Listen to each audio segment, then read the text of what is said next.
Are you driven more by fear or love? Many people say they're driven by love.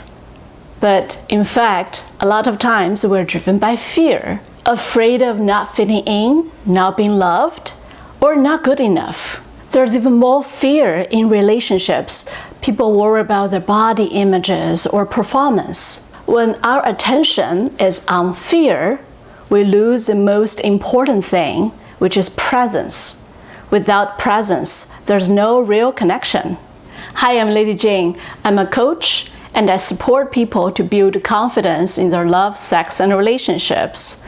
In this video, we're going to look at the impact of fear-based motivations and how to switch to love-based. We want love. Yet too often, our actions are driven by fear. We're driven by fear to create things that we expect will bring us love one day. Maybe you think that's not true. For example, I have clear objectives, a title I deserve, a degree I'm working hard on, my well-being, a good partnership before turning a certain age. Oh, and a number of countries I like to travel to. Those are beautiful desires that keep us moving forward.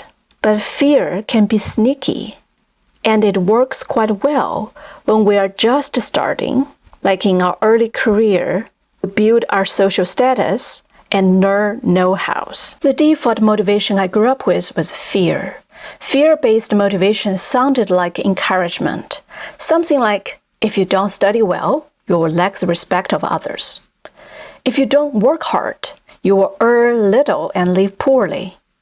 Or if you don't care about your skin and body, nobody will want you. Well, you know what? It worked. Like many of my peers, I believed we could build a life we loved and that we were well-deserving due to our adherence to the rules of the game.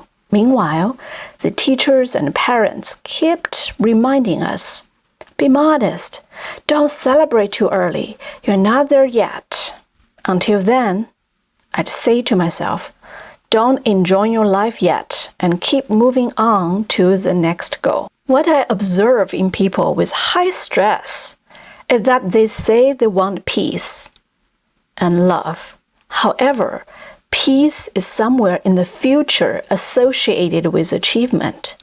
They say, it's okay that I'm anxious now because I will be peaceful and satisfied when I reach the goal. Or they let an imagined future state determine the present moment. That is a typical pattern of being driven by fear. So how does this work out?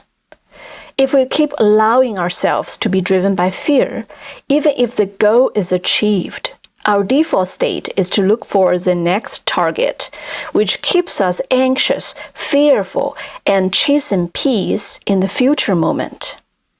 In short, we keep the same pattern going. This pattern feels familiar psychologically and creates a false safety. People motivated by fear rarely experience ease and pleasant feelings in their bodies. Their inner talk sounds like this.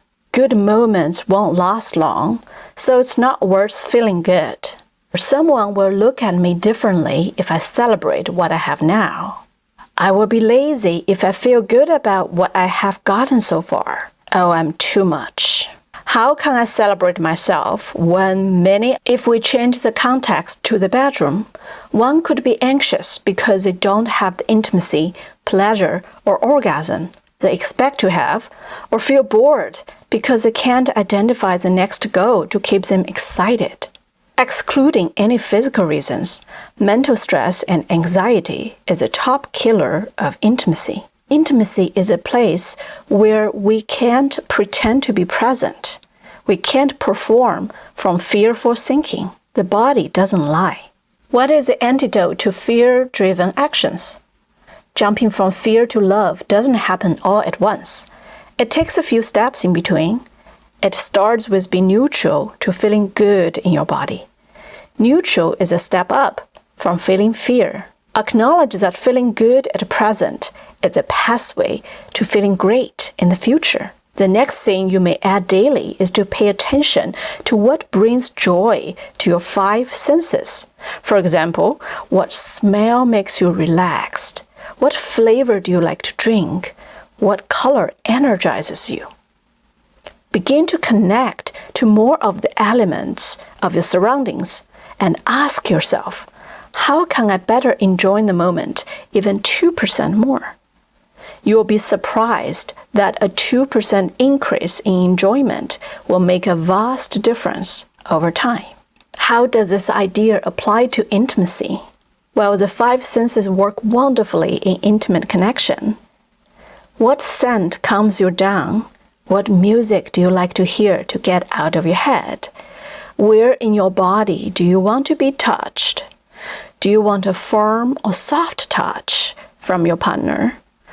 What type of touch feels pleasant at the moment to you?